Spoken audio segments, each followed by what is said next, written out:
Hola, en este video vamos a hablar del tema de tipología textual que ya habíamos comenzado, pero bueno, básicamente los voy a guiar a través del apunte, que es un resumen de lo más importante, y ya en este apunte vamos a ver algunas características más específicas de cada una de las categorías.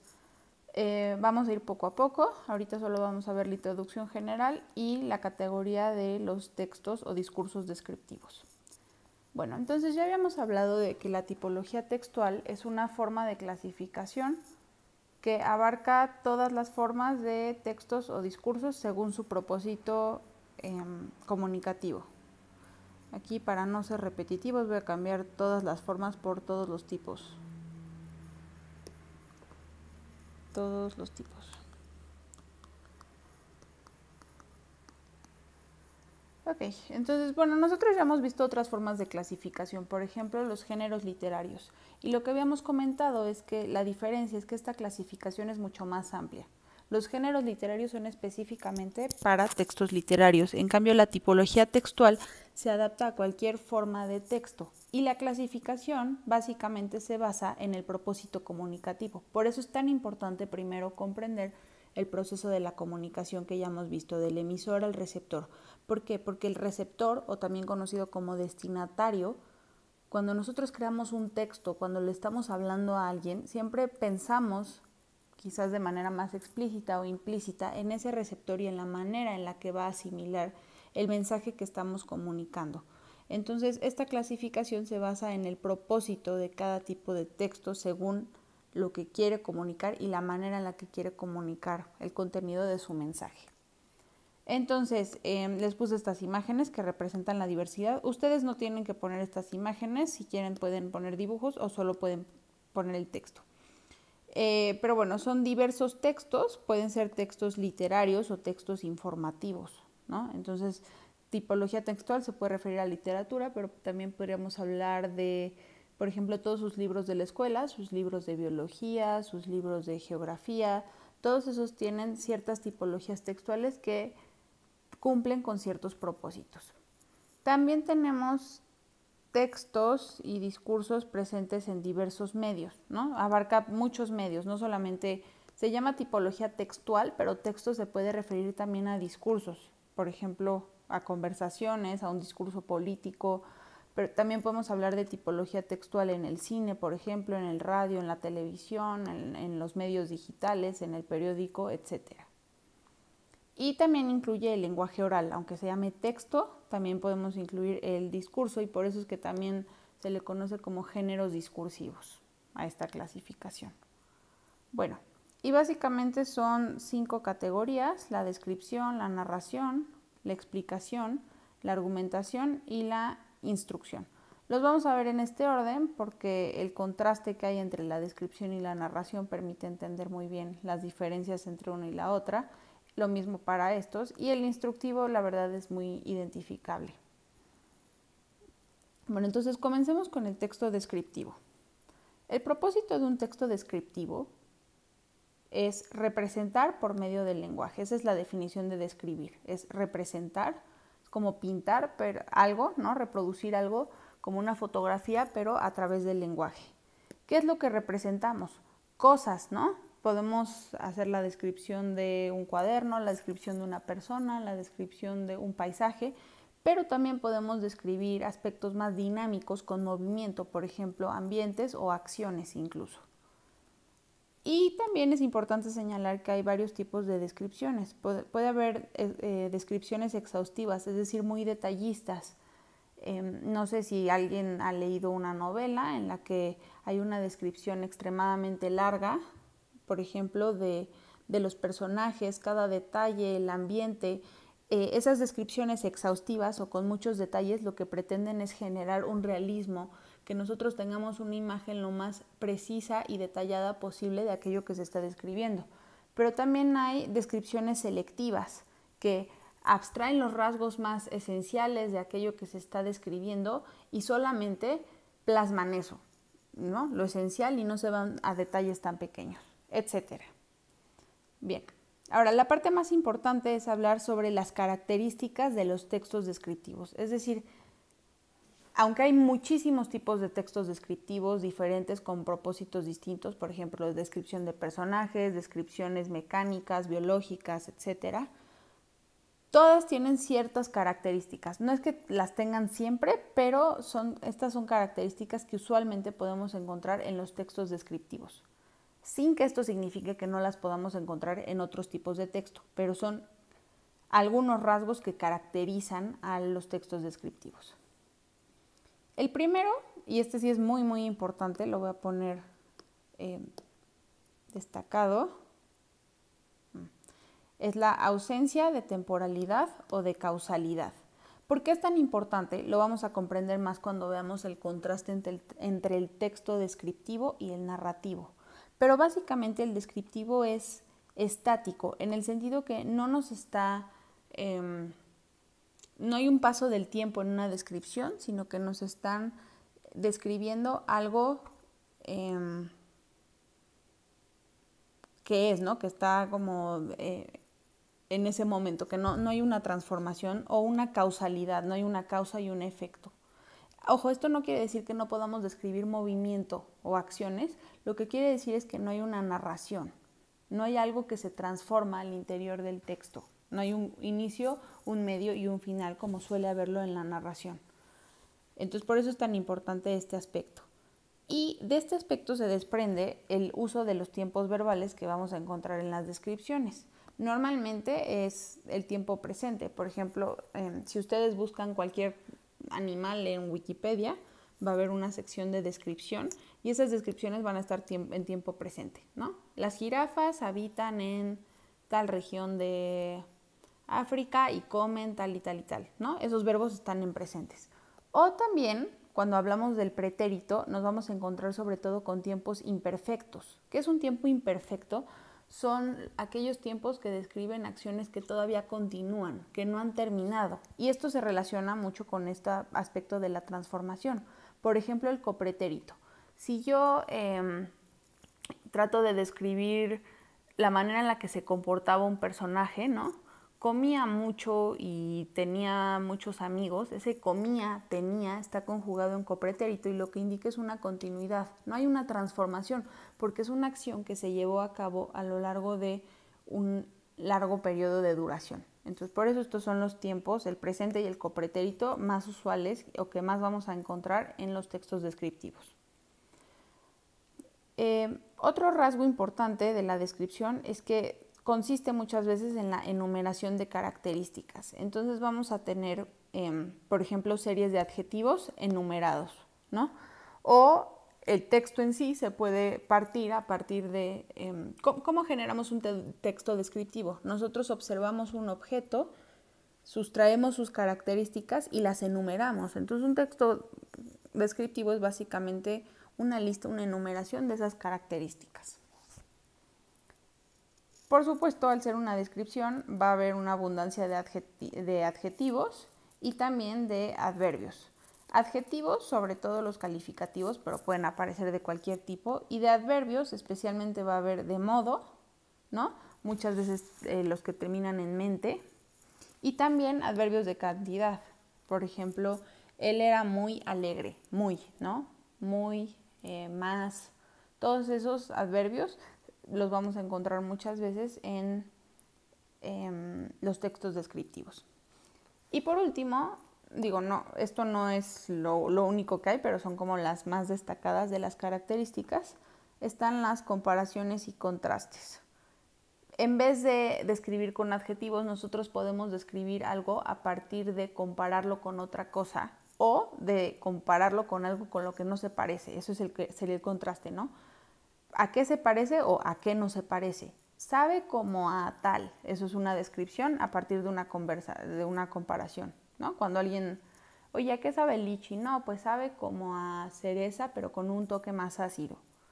O los contrastes podría ser, por ejemplo, pues sí, a partir de negación. El color del mar no era parecido al de el lago Titicaca, ¿no? Ese sería un contraste. O sea, no, imagínate algo contrario a lo que te estoy diciendo. Muy bien. Aquí les puse un ejemplo de, sobre todo esto, de las comparaciones y de los contrastes. Y dice, el desierto del Namib es una tierra solitaria, pero tiene 1000 caras. Unas son agradables, como los extraños animales que se han adaptado a la vida sin agua, y otras lo son menos, como los fortísimos vientos que asolan durante horas gran parte de estas tierras. Aquí lo que podemos ver como mecanismo es una metáfora. Está comparando las características de este paisaje con rostros. ¿Sí?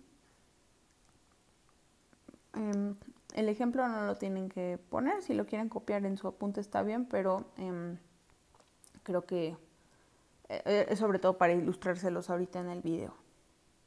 Ok, ahora vamos a ver un tema que puede generar confusión, sobre todo ya cuando empecemos a ver la distinción entre el texto descriptivo y el narrativo, y es, ¿qué pasa cuando describimos acciones? Describir una acción no es en sí una narración, y muchas veces se pueden confundir, pero sí hay una diferencia sustancial, y es que cuando se describe una acción, sí puede haber movimiento, claramente va a haber verbos, claramente va a haber un proceso. Por ejemplo, si nosotros describimos el movimiento de las manijas de un reloj, ¿no? Estamos describiendo un movimiento y hubo una transformación. La manija pasó de estar en una posición a otra. Pero lo más importante es que no hay un proceso narrativo, ¿sí? No hay esa transformación de había algo en un estado, después algo pasó y al final esto ocurrió, ¿no? Un inicio, un desarrollo y un final. Eso no puede haber en la descripción. Entonces aquí les puse un ejemplo de la descripción de una acción sin que se vuelva narración. El amplio valle intermedio estaba lleno de luz. El ganado pastaba en medio de los robles de las laderas. Una nidada de perdices marchaba cruzando la carretera delante de mi coche, como pequeño, sí, bueno, y ahí continuaba, ¿no? Esto es la descripción de un momento, de un paisaje, y aunque hay varias acciones, el ganado pastando, las perdices cruzando la carretera, ¿no? Esas dos acciones, ¿no? y la luz llenándose, no hay una narración, es una descripción del paisaje. Y aquí está justo lo que les mencionaba acerca de los tiempos imperfectos. Este es el copretérito. Copretérito. Y creo que lo puse con... Sí, no sé por qué lo puse con doble O acá. No es con doble O, perdón. Copretérito. Ok. Bueno, espero con este ejemplo se les haya aclarado un poco cómo podemos describir acciones sin que eso se vuelva una narración. La diferencia es que la narración es la acción en sí y la descripción de la acción, su propósito es describir, sigue siendo el principal y no narrarnos algo. Muy bien, ahora hablando justo de los propósitos, ¿para qué describimos? Al describir algo hay una finalidad. Por ejemplo, dar una imagen con un efecto, dar la imagen de algo, representar con precisión o de forma subjetiva, ¿no? Puede ser que nosotros al describir algo queramos, por ejemplo, cuando describimos un producto en la televisión, nuestro objetivo es que ese destinatario quiera comprar ese producto, que le parezca maravilloso, y entonces va a ser muy diferente a si nosotros queremos hacer una descripción científica de un virus, por ejemplo, ¿no? Ahí no queremos vender nada, queremos ser lo más precisos, objetivos y científicos posibles. Entonces, aunque el propósito de toda descripción es representar aquello que se está describiendo, puede haber diferentes tipos de descripciones dependiendo del efecto que se quiera generar en el destinatario. Por ejemplo, ¿cuánto conoce el destinatario del tema? Quizás si se le está describiendo algo que ya reconoce, la descripción puede ser mucho más selectiva, pero cuando se está describiendo algo completamente desconocido, la descripción va a ser exhaustiva. Piensen, por ejemplo, en las crónicas de los conquistadores cuando llegaron a América y escribían estas cartas o sus diarios muy extensos en los que describían, por ejemplo, el paisaje, ¿no? O las ciudades prehispánicas. Ahí estaban pensando en hacer una descripción para las personas de España que jamás habían visto algo igual, y entonces lo hacían de forma extremadamente minuciosa, con muchísimos detalles, para que las personas pudieran imaginárselo casi como si estuvieran viendo una foto, ¿no? Pero en cambio, si la persona conoce mucho del tema o del objeto que estás describiendo, no vas a quizás profundizar tanto. O por ejemplo, y esto es muy importante, ¿qué efecto buscas generar en el destinatario? Ya les puse ahí un ejemplo. Buscas que el destinatario le agrade o se le antoje aquello que estás describiendo, o más bien buscas que el destinatario adquiera tu visión quizás negativa respecto a algo. Eso va a cambiar la manera en la que describes. Y aquí hay una distinción importante entre dos tipos de descripciones. Puede haber otra clasificación, pero esta es interesante, que es la descripción objetiva, que básicamente reproducir con fidelidad. Ahí no voy a meter mis propias impresiones. La descripción objetiva es como si nosotros quisiéramos hacer un dibujo realista de aquello que estoy tratando de representar. Y tenemos la descripción impresionista, que más bien busca provocar emociones. Aquí sí hay en la impresionista subjetividad, es decir, mis impresiones acerca de aquello que estoy viendo, y yo te quiero transmitir esas impresiones. Lo vamos a ver mucho en publicidad, por ejemplo, pero también en las descripciones en la literatura. Y aquí hay un ejemplo de estas dos formas de descripción. Dice: un ejemplo de la diversidad de descripciones que podemos obtener según el propósito y el destinatario nos lo ofrecen la definición de gris que aparece en el Diccionario de la Lengua Española y la que nos ofrece J.V. Márquez en un artículo periodístico, ¿no? Entonces los dos, el diccionario y este autor, están hablando del color gris, pero lo hacen de forma muy, muy diferente. El Diccionario de la Lengua Española nos ofrece una descripción objetiva, de acuerdo con las expectativas del lector que lo consulta, según la cual gris es definido así: dícese del color que resulta de la mezcla de blanco y negro o azul. Muy objetiva, no es exhaustiva, una línea basta para describir lo que es el color gris.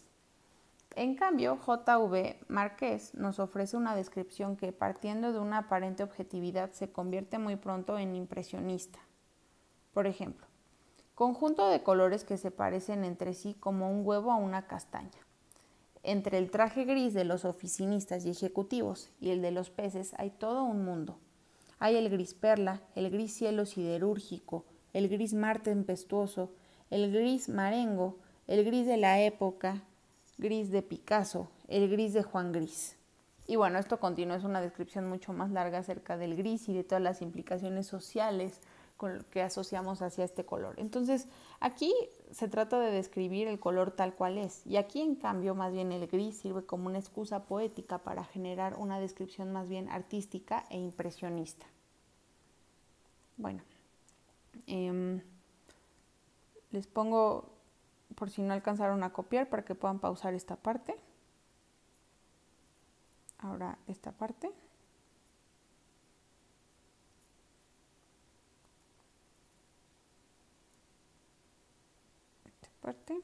Les recuerdo, no tienen que copiar estos textos, son ejemplos, pero si ustedes los quieren copiar, adelante. Sobre todo los cortitos, el largo creo que el último no.